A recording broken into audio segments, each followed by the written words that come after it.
안녕하십니까. 통찰TV의 조승재입니다. 이번 주제는요, 전설적인 투자의 영웅 피터 린치에 대해서 얘기를 해보도록 하겠습니다. 우리가 피터 린치 이러면은요, 정말 펀드 매니저의 펀드 매니저, 진정한 펀드 매니저다, 이렇게 말씀을 드릴 수 있고요. 정말 안정적으로 많은 사람들에게 수익을 크게 남겨줬죠. 그의 투자 경력을 보면은 10년 동안 100만 명의 고객에게 25배의 수익을 올려줬습니다. 만일에 10년간 피터 린치와 같이 동행을 했다고 하면은요, 무려 100만 명에 해당되는 고객들이 25배 수익을 낼 수 있었다고 하는 것이죠. 자, 이 마젤란 펀드의 펀드 매니저였죠. 그래서 굉장한 수익을 내줬는데, 그러나 상당수의 많은 또 고객들은요, 중간에 환매를 하고 빠져나가는 바람에 손실을 본 투자자도 좀 있었다고 하죠. 아무리 좋은 펀드도 짧게 단타로 일시적으로 실적이 조금 안 좋았다고 빠져나가서는 수익을 낼 수 없다는 것을 보여주는 것이죠. 뚝심 있게 밀고 나갔을 때 큰 수익이 있다 하는 것을 알 수가 있는데요. 자, 이 피터 린치의 매매 철학을 보면은요, 남들이 잘 모르는 미래성장 소외주를 매수했다는 것입니다. 남들이 잘 모르는 미래성장 소외주. 그러니까 발로 뛰면서 찾는 거예요. 이 생활 속에서 앞으로 남들은 잘 모르고 있는데, 펀드 매니저는 잘 모르는데, 신문에 뉴스는 잘 안 나오는데 굉장히 좋아지고 있는 기업들. 그런데 주가는 전혀 못 오르고 시장에서 소외되어 있는 주식, 이런 것들을 골라서 장기 투자를 했다는 것이죠. 그리고 장기 투자를 했을 때 언제 파느냐 했을 때, 이런 주식이 가치를 인정받아서 크게 오르면 판다는 것입니다. 참 어떻게 보면 매매 철학이 단순합니다. 그리고 굉장히 합리적이죠.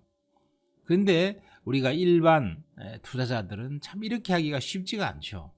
결국 주식 투자는 고수들이 하나같이 얘기하듯이 철학이 제대로 서야 주식의 고수가 된다, 또 주식 부자가 될 수 있다 하는 것을 우리가 다시 알 수 있습니다. 자, 그러면 피터 린치가 말하는 매매 타이밍은 무엇일까요? 어떨 때 사고 어떨 때 팔까요?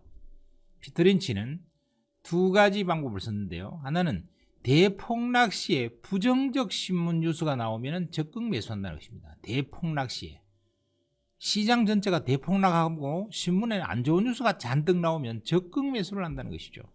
물론 이제 적극 매수하는 종목은 아까 우리가 종목을 선정하는 기준에서도 봤듯이 소외되어 있고, 남들은 잘 모르고 있고, 기관 투자가들도 잘 모르고 있는데 생활 속에서 앞으로 굉장히 성장할 것으로 판단되는 주식, 그런 주식을 시장 전체가 폭락해서 부정적 신문 뉴스가 잔뜩 나왔을 때 적극 매수한다는 거예요. 그리고 이제 언제 파느냐 했을 때는 대급등을 해서 내가 보유하고 있었던 주식이 급등을 했어요. 그런데 그 주식에 대해서 굉장히 좋은 뉴스가 많이 나온다는 것입니다. 그리고 증시 전체에 대해서도 너무 좋게, 경제에 대해서도 많이 좋은 뉴스가 만방으로 보도가 되고 있다는 거죠. 그럴 때는 적극적으로 팔아버린다는 것입니다. 적극적으로. 그런데 우리나라 일반 투자자들은 어떻게 합니까? 이 폭락이 와도 겁이 나서 팔거나, 아니면은 요즘 동학 뉴스는 좀 많이 바뀌었지만 말이죠. 그리고 부정적 신문 뉴스를 굉장히 싫어하죠. 그런데 그런 뉴스가 나오면 오히려 기회다고 생각하고 찾아봐야 된다는 것이고요. 내가 하고 있는 주식이 급등하면 더 오를 거라고 생각하고 더 추격 매수하는 사람도 많습니다만은, 너무 많이 급등한다 그러면, 또 좋은 뉴스가 나오면서 급등한다 그러면 적극적으로 팔았다고 하는 거예요. 그래서 일반인 투자가 이 간단한 원리를 쉽게 행동으로 옮기기가 쉽지 않습니다. 그러다 보니까 성공하기가 쉽지 않은 것이죠. 자, 그리고 피터 린치는 투자 신념이 뭐였냐면은, 자본주의는 결코 망하지 않는다, 이런 생각을 갖고 있었어요. 우리가 자본주의가 망한다, 예를 들면 대한민국이 망한다, 이렇게 생각할 것 같으면 주식을 투자할 수가 없죠.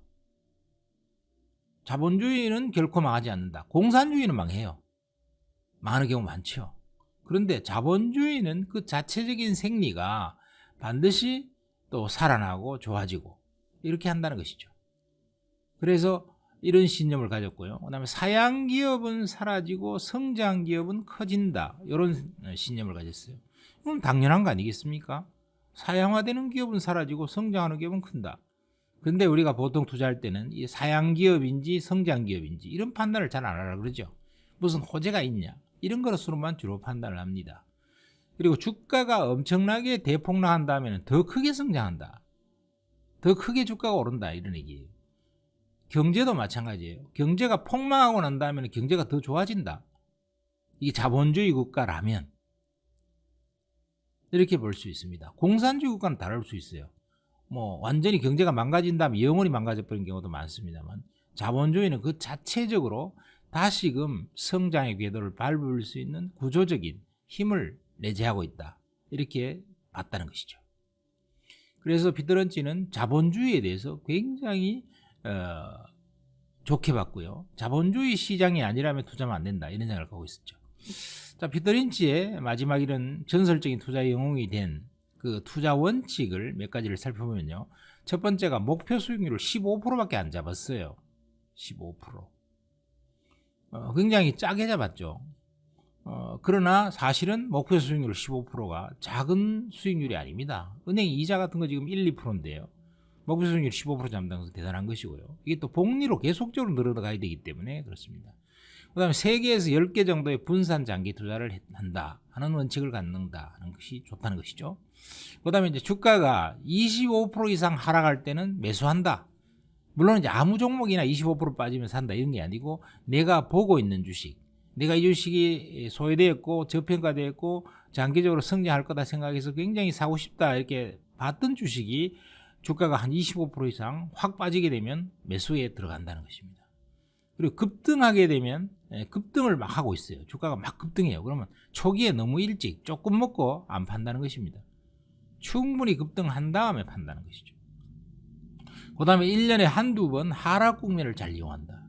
이것도 이제 피터 린치가 굉장히 중요하게 생각했던 겁니다. 1년에 한두 번은 꼭 뭐 치명적으로 종합지수가 반토막 이렇게는 잘 안 되더라도 한 뭐 종합지수가 15% 20% 뭐 30% 이렇게 빠지는 경우는 자주 온다는 것이죠. 10% 20% 정도는 그렇게 빠졌을 때 잘 산다는 것입니다. 자기가 봐놨던 주식을 그리고 최저가에 매수하고 최고가에 매도한다 이런 생각을 버린다는 것이죠. 우리가 최고가에 팔아먹겠다 이런 생각을 가지면은요 꼭 상당히 높아졌을 때 못 팝니다. 나중에 많이 빠지고 난 다음에 이제 팔려고 하죠. 최저가 매수도 마찬가지죠. 완전히 바닥에 사대기 되겠다 이렇게 생각하면 바닥에 살 수가 없어요. 기회를 다 놓쳐버립니다. 그리고 늘 주가 대폭락이 올 수 있다 생각하고 대비를 하고 있었다는 겁니다. 그런데 이게 참 고수와의 차이점이죠. 보통 우리가 일반 투자자들은 주가 대폭락을 대비를 안 합니다. 뭐 설마 뭐 폭락이 오겠어? 그래서 그냥 자기가 보유하고 있던 주식을 그냥 아무 생각 없이 보유하고 있는 거죠. 이런 점에서 역시 투자 영웅은 중요한 그러나 합리적이고 그런 합리적인 투자 원칙을 갖고 있고 그걸 철저히 지켰다. 이런 측면에서 부자가 되었구나 하는 것을 알 수가 있습니다. 자, 구독과 좋아요 눌러주시고요. 다음에 더 좋은 콘텐츠로 찾아뵙도록 하겠습니다. 감사합니다.